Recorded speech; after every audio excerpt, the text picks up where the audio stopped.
Morning. So I'm Dee from Dua Training and Coaching, and I'm also co-chair of the HRP Network and chair of the Wellbeing Steering Group. And just going to look briefly at burnout in tech and digital. It's obviously a big topic at the moment. And what I want to take you through is a little bit of kind of background, what it is, what it means, how it affects people, and how we support if we see that in our teams. So if you do want to drop any questions into the chat or ask at the end of the session, because this is recorded and we do follow Chatham House rules, we won't record any of those questions. If necessary, we'll do kind of an FAQs that we can add onto the recording for anybody that's watching on playback. So burnout, the WHO definition you can see there talks about chronic workplace stress. So although people don't have to be in work to go through burnout, it is largely linked to the stress that we experience within the workplace.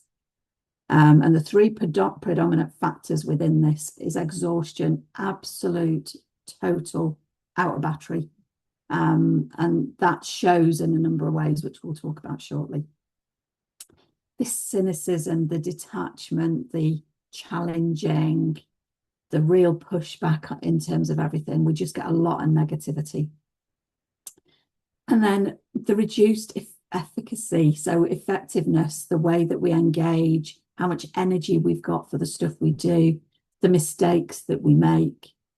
And very challenging, as you can imagine, for anybody going through this, but also has a big impact on the team around them, because it's not easy going through this, and that obviously affects the people that are in that direct circle. Just highlighted in the note at the bottom there, it isn't stress. It can be a consequence of stress, but it isn't stress. It's something in its own right, and it isn't linked to depression, but it can lead to anxiety and depression. So essentially, it's when we push too far for too long. And what that means, if you think about if our phone's running out of battery, if we plug it in when it's at 50%, it doesn't take long to get back up. If we plug it in at 25%, it takes a bit longer. And if it's completely out, it takes forever, especially if you're waiting to use it.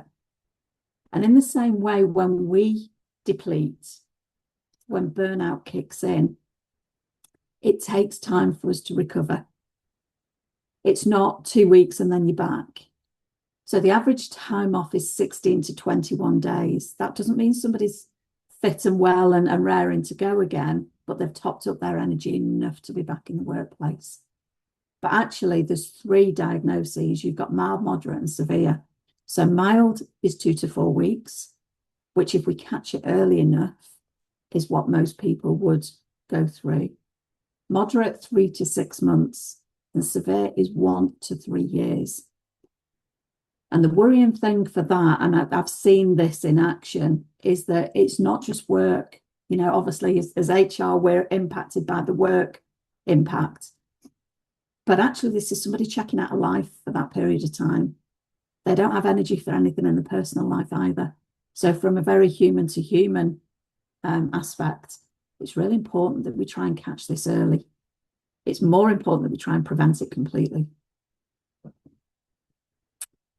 So you may have seen this before. We tend to see it a lot when we talk about productivity, and we want everybody to be at the top of the curve. And that's when we're really kind of engaged and energized and focused. And yes, we do. But the danger with being at the top of a hill is that you can go down either way. And what we know is that from peak performance, we can go quite quickly into the stress. So pressure is good. Stress, especially acute stress, isn't. And then at the bottom of that curve is this burnout. So if stress looks like we're highly engaged, we're highly energetic, we're focused, burnout is we're blunt, we're disengaged, we've got no energy, we've got no attention. It's this emotional, physical, mental exhaustion. And it's caused by that prolonged stress. So it's not 2 weeks when we're running at the top of our game, because we've got a big launch, or we're launching a new product, or bringing a new customer on board. It's the excessive, it's the prolonged, it's the extreme. So we become overwhelmed, we become drained, and we can't meet those demands when it's sustained.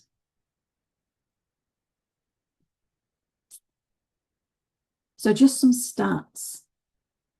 Gallup say it's $8.8 trillion lost annually globally, which is about 9% of our global GDP.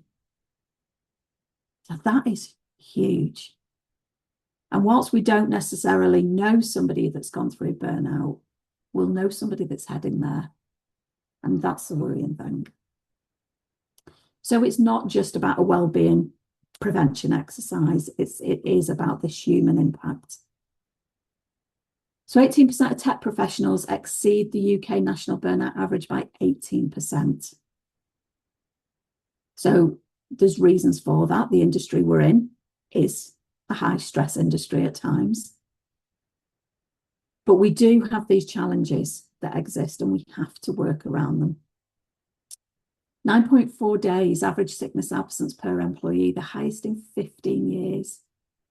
And mental ill health has been the leading cause as long as I've been working in this world, which is 8 years. So we're not making the changes we need to make the impact. 52% of UK tech workers have experienced anxiety or depression, 5 times the national average. That was the BIMA report we did 4 or 5 years ago. So that's our industry. We know we have these challenges. 92% of tech professionals report experiencing work-related stress, and 41% put on an extra 4 or more hours each week. So knowing that the hotter we run, the bigger the impact in the long term. 82% of tech sector employees feel close to burnout. That was a spill report last year. And 62% physically and emotionally drained due to work demands. That was a burnout index in 2022. So the stats are there. We know it's happening. So why? Why us? What's going on? The remote work. We love the remote work. It serves its purpose. And I think the industry we're in, it's really easy to do. There are some industries where you have to be present. For us, we can easily work from home. We've got the social challenges around that. We've got the cultural challenges. But they're 20% higher burnout risk than on-site peers. So what happens is we tend to work longer. It's harder to switch off the laptop. We've not got that queue that other people are leaving the office at the end of the day. Oh, I'll just do this bit. I'll just carry on with this. Just work through lunch because I've not got anybody to go to lunch with. It takes its toll. Layoffs and job insecurity. Obviously, with the advent of AI and everything being embedded, we're seeing a lot more instability or a lot more insecurity around how people feel in particular in our industry. So we need to be conscious of that. We need to give them that constant reassurance where we can. But then we also need to recognise that where there are layoffs, we get that survivor guilt. So it's not just the people that are moving on, it's the people that are left and how they feel and how we manage them as well. And of course, it's not always that work has gone away. Sometimes it's a downsizing or a right sizing for the purposes of financial bottom line, but actually sometimes that work just gets redistributed. And again, that tends to lead to longer hours, more pressure. AI workload. So yes, it has massive, massive benefits. But what happens is we put the pressure on using more AI in businesses is it takes time for people to learn, to upskill, to become comfortable. And in the short term, that means that we get more work, not less. And the always shipping, the constant sprints, the constant up and down of our demand, the high pressure times when we've got those big projects running. That's just the way we operate. We can't change that, but we have to recognise that in isolation already creates pressure that what we need to do is try and manage everything else around it. So what to look for? Behaviour, I'm not going to go through the list, but behaviourally, they're probably the easiest to see. The way that we treat one another, the way that we react to certain situations, particularly when we're reacting out of context. So we're looking for changes in behaviour. The physical symptoms, we might see people getting more sickness absence. They might not know it's related to stress or to burnout, but more bugs, more headaches, more migraines, exhausted. And then on that cognitive side, it's the fact that we might make more mistakes, might miss deadlines.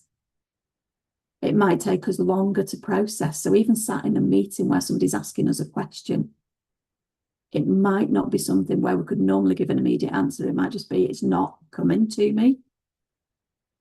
So those are the things that we can look out for. And again, the early intervention, because as individuals, we tend not to notice these things ourselves. It tends to be somebody external looking at us that thinks, they're not themselves. They don't seem to be in a great place. So it is important that we step in and we ask the question and we ask what can be done. So if we don't do anything, I'm not going to go straight into the slide. What I'm going to lead with is a stat that I found. Workplace stress contributed to 12% of employment tribunal cases that reached final judgment in 2025. 12%.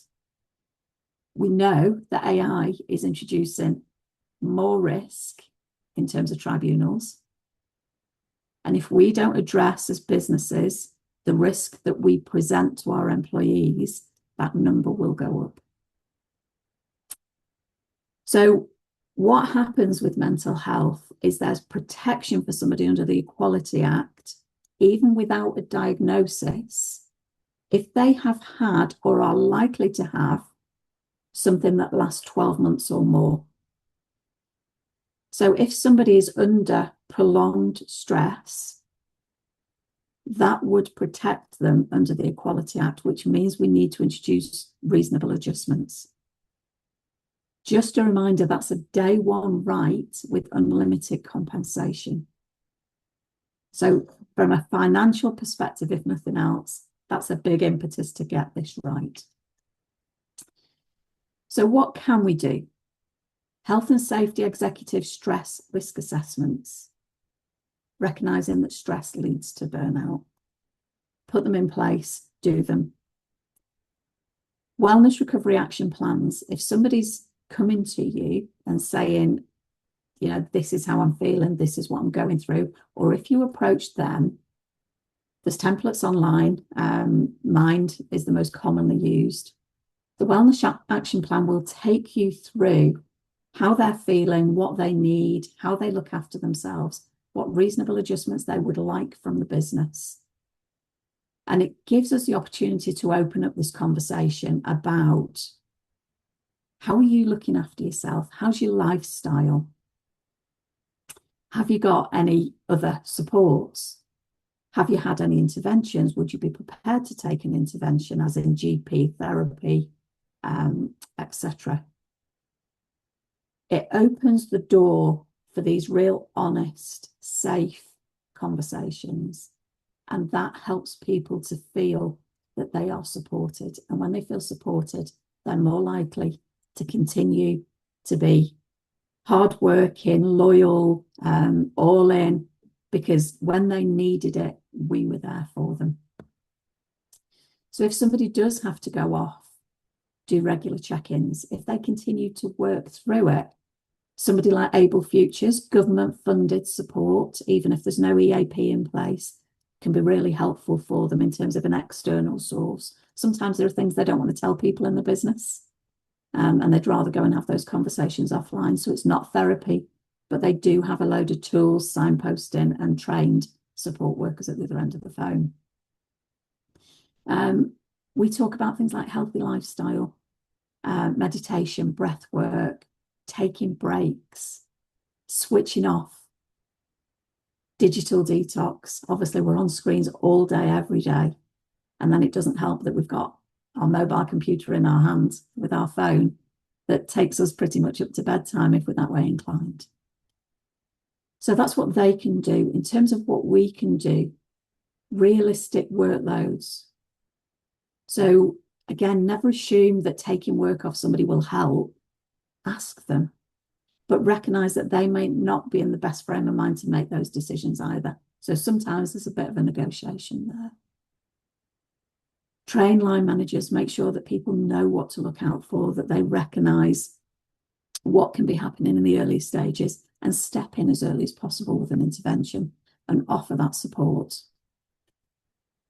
Honest communication generally, but obviously around AI and change, which is predominant at the moment. And we've got a BIMA toolkit coming out this week.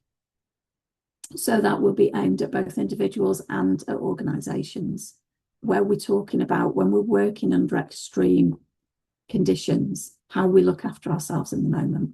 So there's more tips and tools in that, and that'll be accessible to everyone. So if we don't do anything, we'll have long-term sickness absence. We'll have leavers, and those leavers will not talk kindly of us. If they stay in the business, they're not going to do their best work, and that will impact on other people. And that final one, people talk. People will tell other people how they've been treated, how they feel, what the business did to them. So the more steps we can put in place, recognizing that there's a balance between what the individual needs to do for themselves and what we as businesses need to do to support them. When that's in place, we can honestly, hand on heart, say that we've done as much as we can. We can't fix everything. We can't change everything. But what we can do is be there for somebody and make them feel less alone and more supported, and sometimes just open the door to other supports that are available to them. So thank you so much. We're going to stop recording and then we'll go to questions and